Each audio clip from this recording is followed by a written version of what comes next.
Agora são 8h03. O desfecho do processo judicial que considerou Adélio Bispo autor da facada em Bolsonaro durante a campanha eleitoral, isento de pena devido à doença mental, portanto inimputável, resultou aí numa reação do presidente que chocou aqueles que conhecem os horrores da ditadura militar no Brasil. Ele ironizou o desaparecimento de Fernando Augusto Santa Cruz de Oliveira durante esse período sombrio da história do Brasil. Ele era pai de Felipe Santa Cruz, presidente da Ordem dos Advogados do Brasil, OAB, entidade que se posicionou contra a investigação do advogado de Adélio para preservar o sigilo da relação entre cliente e defensor. E o Bolsonaro disse: por que a OAB impediu que a Polícia Federal entrasse no telefone de um dos caríssimos advogados? Qual a intenção da OAB? Quem é essa OAB? Um dia, se o presidente da OAB quiser saber como é que o pai dele desapareceu no período militar, conto para ele. Ele não vai querer ouvir a verdade. Conto para ele, não é minha versão. É que minha vivência me fez chegar nas conclusões naquele momento. O pai dele integrou a Ação Popular, o grupo mais sanguinário e violento da guerrilha lá de Pernambuco, e veio desaparecer no Rio de Janeiro. Bom, diante dessas declarações aqui do presidente da República, vamos debater esse assunto com o Jean Tibre, que é professor do Departamento de Ciência Política da USP, e também com o Yuri Félix, que é doutor em processo penal e diretor do IBCCRIM, Instituto Brasileiro de Ciências Criminais. Os dois já estão aqui por Skype. Olá, Jean e também Yuri, bom dia. Bom dia.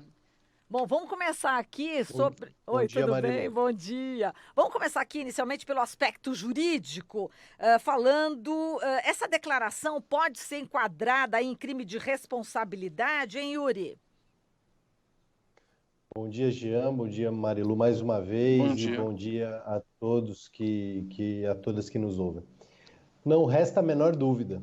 Isso nós podemos colocar aí o fundamento legal, nós podemos apontar a Lei 10.079. É uma lei da década de 50, mas é uma lei que prevê os crimes de responsabilidade. Em seu artigo 9º, nós temos várias possibilidades de crime. Uma delas, nós podemos olhar no item 7, que descreve, de certa maneira, aquilo que a lei define como uma manifestação que fere o decoro que um representante do poder público necessariamente deve ter por conta do cargo que ocupa. Uma manifestação como essa, se nós dissermos que feriu o decoro, nós estamos dizendo o mínimo, né? Então, para ficar somente no aspecto legal por enquanto, até porque os outros aspectos o professor Jean abordará com muito mais propriedade do que eu, para dizer o mínimo, o decoro foi ferido e a lei de responsabilidade ela é meridiana. E o presidente Bolsonaro, mais uma vez, incidiu no crime de responsabilidade.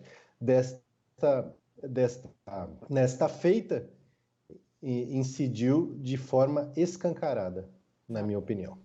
Bom, e Jean, essa questão, né, do crime de responsabilidade já nos remete a pedido de impeachment, né? Mas a gente sabe que tem que ter todo um ambiente político para isso, né?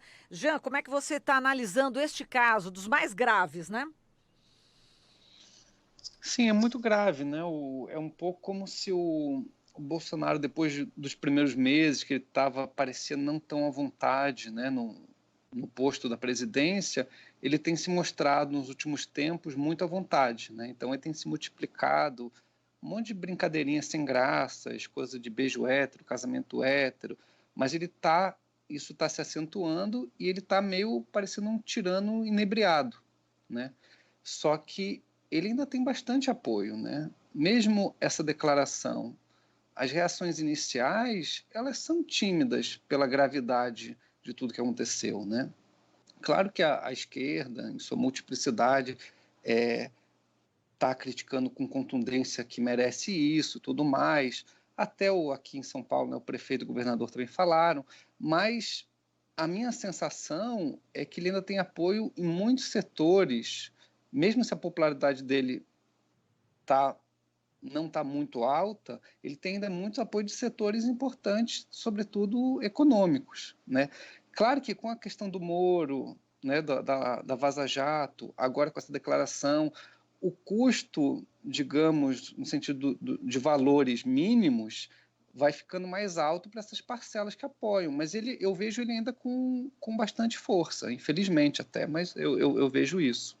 Pois é, Yuri, diante, né, do que o Jean fala, quer dizer, pode ter leis, ele pode fazer atos inconstitucionais, enfim, ofender, né, de maneira grosseira, cruel, o presidente da OAB.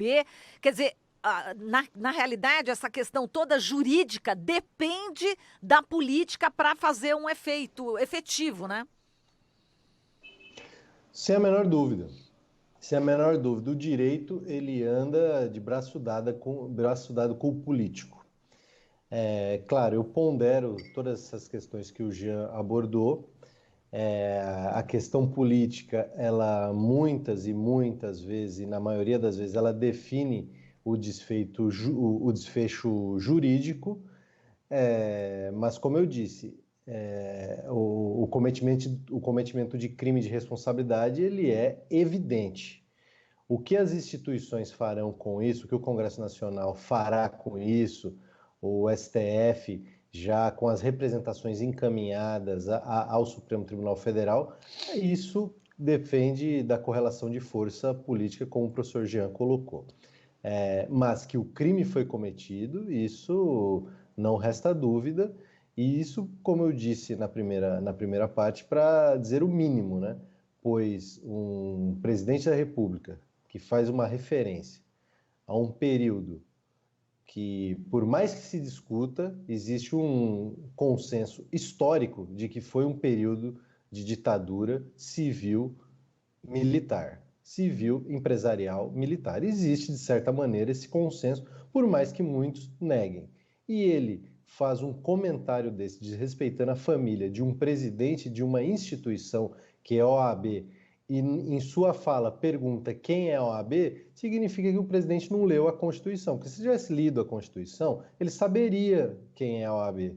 Porque lá na Constituição está escrito que a OAB, que o advogado, ele é essencial à administração da justiça. Logo, o presidente não leu a Constituição, livro básico, livro de regras elementar para todas e todos nós. E Jean, como é que você vê também essa reação dentro do próprio governo, né? Até dos setores militares? Ninguém consegue segurar o Bolsonaro, né? O pessoal, ele fala o que ele quer. Existe a recomendação de que para ele maneirar nas declarações, mas ele não segue ninguém e está aí fazendo essas declarações estapafúrdias, né? Teve essa percepção em alguns momentos, né? Tem aquele perfil do Paulo Guedes na revista Piauí, tem vários partes de setores econômicos ou mesmo dos militares falando que iam controlar o Bolsonaro. O que esses 7 meses quase de governo tem mostrado que, e como eu falei antes, né, ele tem ficado mais à vontade, né? Então, eles podem reclamar em privado, mas eu não vejo hoje alguma voz surgir em público, assim, que deveria pela gravidade, né? Porque é uma questão aí, ele passou qualquer limite de decência, ele está tripudiando sobre a memória do pai e ainda mentindo, né? Porque não é a versão correta a que ele passou.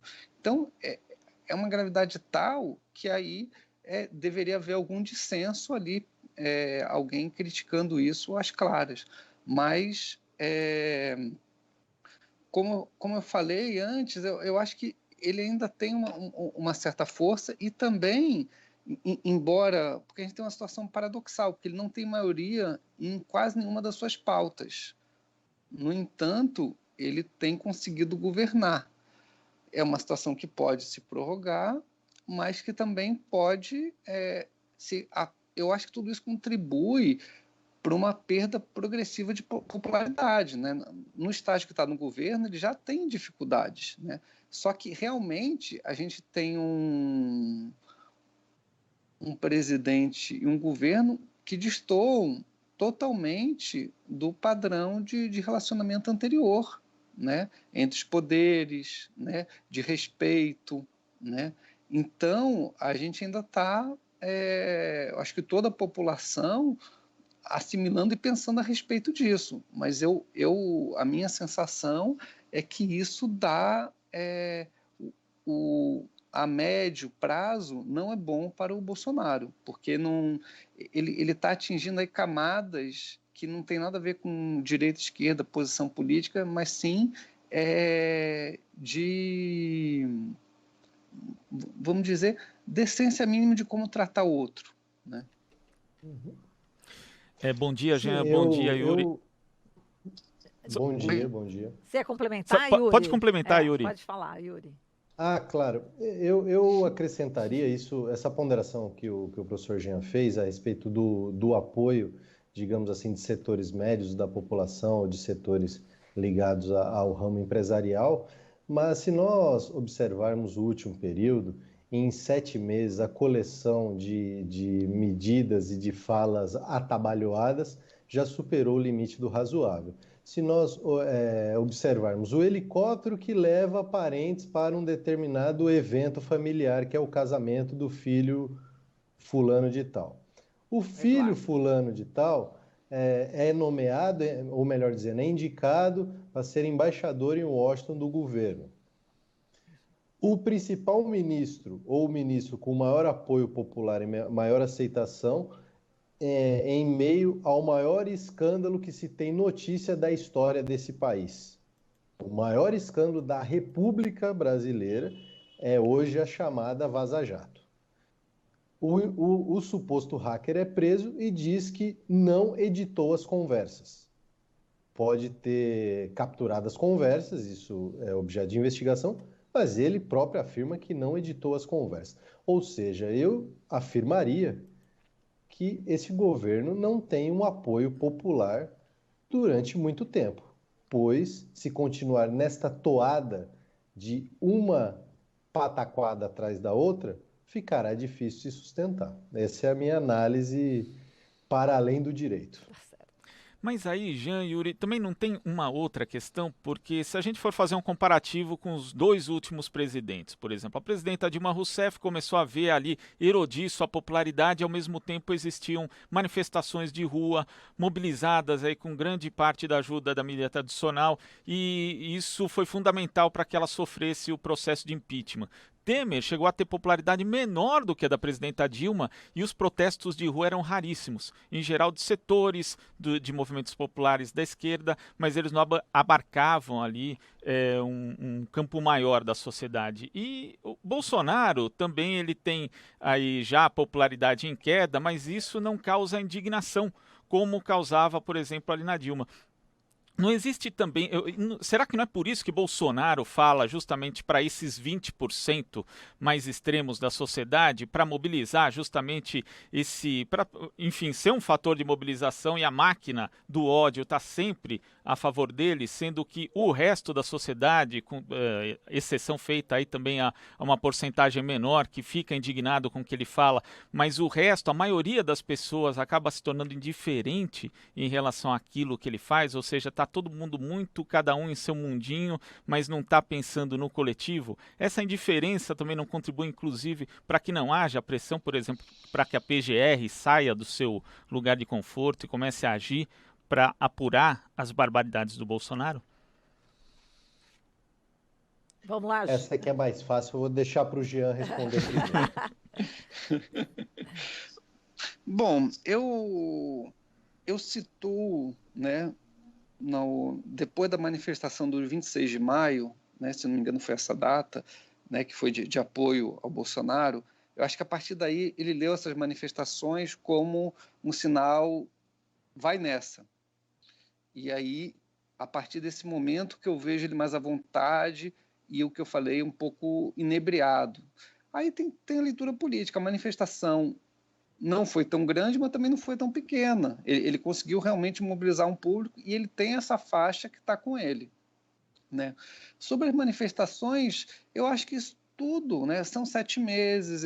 Eu acho que ainda é uma questão da reforma da Previdência. Eu tendo a concordar que foram realmente fracas. Mas a gente teve as 2 maiores manifestações da história desse país sobre o tema da educação. né? Vai ter uma nova no dia 13 de agosto. Eu acho que tem uma insatisfação. O problema é que a gente vive desde 2013 também uma intensidade política muito forte e também uma, um questionamento muito contundente das instituições em geral, né? E isso põe a gente também num outro ambiente, né? E de alguma forma a esquerda não conseguiu propor mudanças mais fortes que a população pedia. Ao seu modo, o Bolsonaro faz isso, né? Então, aí vem essa questão de fechar o STF contra o Congresso, né? A confiança do Congresso que a população tem é uma das mais baixas do mundo. Então, se a gente não lida com isso também, não consegue dar pelo menos inícios de respostas a essas crises, na verdade, tem várias camadas, né? Porque vai pela econômica também, vai numa crise social brutal, é só ver as ruas das grandes cidades brasileiras, a própria questão da fome, etc. Então, eu acho que essas manifestações tendem a ganhar volume. Mas tem, por exemplo, as duas da educação que foram muito fortes, elas não têm nenhuma porosidade nem de um diálogo pro forma do governo. Então, isso, de alguma forma, pode também desencorajar algumas pessoas. Mas eu apostaria que no segundo semestre vamos ter, sim, por conta da situação social, por conta desses absurdos, por conta das más escolhas de políticas que o governo tem colocado, né? Eu tendo a achar que elas vão aumentar. E tem também uma questão que aí é delicada, e a Rádio Brasil Atual, acho que ela está nesse campo, né? Que é como que, para simplificar, as energias que contém na bandeira Lula livre podem realmente confluir com a de Marielle Vive, né? Porque não é simples isso, porque tem uma série de questões delicadas nessa, digamos, nesse estar junto de dois campos. É mais complicado, né? Mas como tem que falar rápido aqui, vou manter. Pode falar, viu, Jean? Não tem problema não. Justamente a nossa diferença aqui da rádio, da TVT, justamente a gente pode aprofundar. A gente não tem aquele 30 segundos para você falar sobre isso. Ah, que bom, Então, que você bom. pode falar, sim, porque essa questão da esquerda, da união da esquerda, é um tema bastante sensível, é complicado, né? E se você quiser abordar Tá um outro bom. aspecto, por favor, fica à vontade. Então tá bom. Então, Acho que é vou legal. falar rapidinho, mas Tá. com um pouco mais de calma. Isso aí, vamos lá. Então, por exemplo, né, a questão do encarceramento em massa, a questão das mortes, que são, sobretudo, né, em maioria de jovens negros, né? Então, tem vários temas, mesmo essa questão da crença nas instituições que são historicamente racistas, sexistas e antipobre, né? Falando, quando a esquerda esteve no governo, foi o melhor momento político do país, sim, mas todas essas questões deixadas de lado, elas nos interpelam agora de outra forma e com contundência. E quando a esquerda não dá respostas, isso abre campo para outros setores fazerem isso. E até para... e não foi a direita que fez isso, mas sim a extrema-direita, né? E aí a gente está numa situação muito perigosa, porque o Bolsonaro, eu falei antes, ele não tem maioria em nada, só que também em outros momentos, claro que um paralelo histórico, não uma comparação rígida, mas em 64, os setores que promoveram o golpe militar também não tinham maioria na sociedade, né? Então, a gente tem que tentar construir com esses setores todos, né, uma oposição viva. Né? E não é tão simples, porque eu acho que tem essas questões colocadas antes. Né? Eu acho que tem mesmo agora, né, se a gente olhar mesmo no Congresso, eu tenho achado a bancada da oposição é muito boa, mas eu tenho achado, comparado com o que era antes nos anos 90, a oposição de esquerda no Congresso, eu tenho achado ela muito frágil, né? Eu não vejo... Eu lembro que nos anos 90 a oposição era contundente, realmente ela tornava a vida do governo difícil. Hoje, e eu acho que os números não são tão diferentes, hoje tem estar no governo, né, 13 anos, permitiu uma série de mudanças interessantes e um florescimento de lutas, eu acho que teve isso, mas teve também um novo corpo institucional que foi incorporado pela esquerda que não faz sentido, e isso acho que isso trava as possibilidades de mobilizar na rua, né? Porque como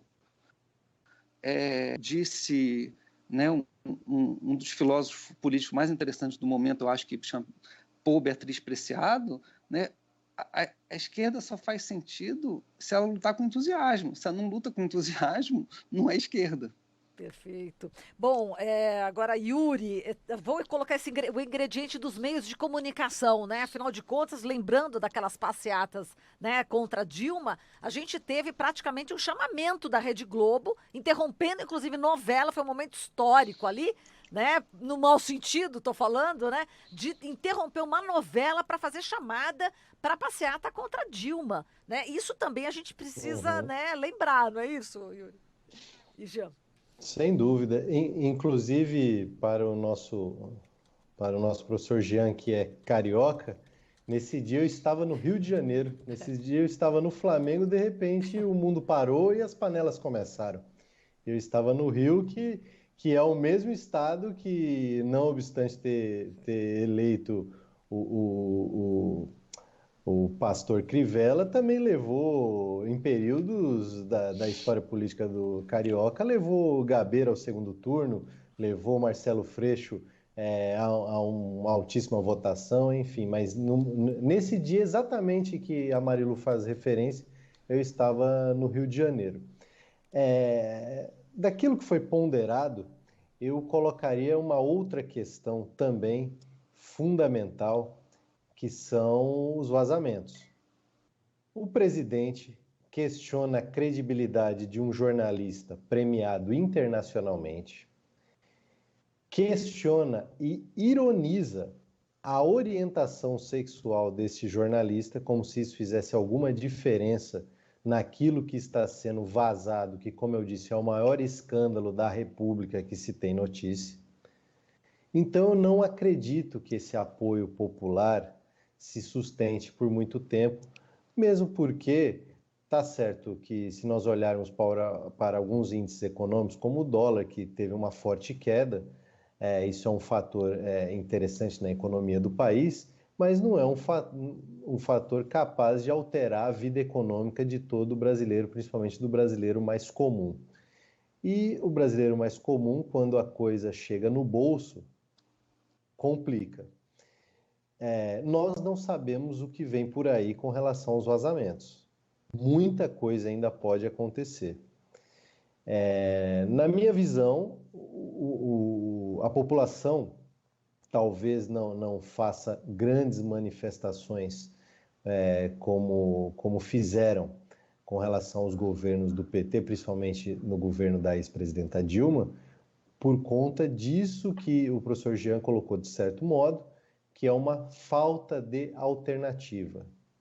Talvez a grande missão histórica deste momento do país seja que as forças progressistas sejam capazes de propor um projeto alternativo de país. As forças progressistas, elas precisam se unir, criar uma agenda comum e propor algo que a população enxergue como viável e que seja benéfico para essa população. Se nós não tivermos capilaridade, não tivermos capacidade de dialogar com a população, propondo algo alternativo e algo concreto e objetivo para alterar a vida do trabalhador comum, nós não conseguiremos avançar, e a tendência não é alvissareira. A tendência é que essa postura desavergonhada, cada vez mais desavergonhada, de personagens autoritários aí da nossa política, que no caso que nós estamos discutindo hoje é o presidente Bolsonaro, fique cada vez mais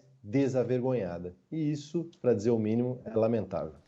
Muito bem, e com essa frase a gente termina aqui o nosso encontro com Jean Tible, professor do Departamento de Ciência Política da USP, e também com Yuri Félix, que é doutor em processo penal e diretor do IBC Crime. Muito obrigada, Jean. Obrigada, Yuri. Até a próxima. Obrigado, bom dia. Obrigado, bom Bom dia. dia, até mais. Obrigado. Tchau, tchau.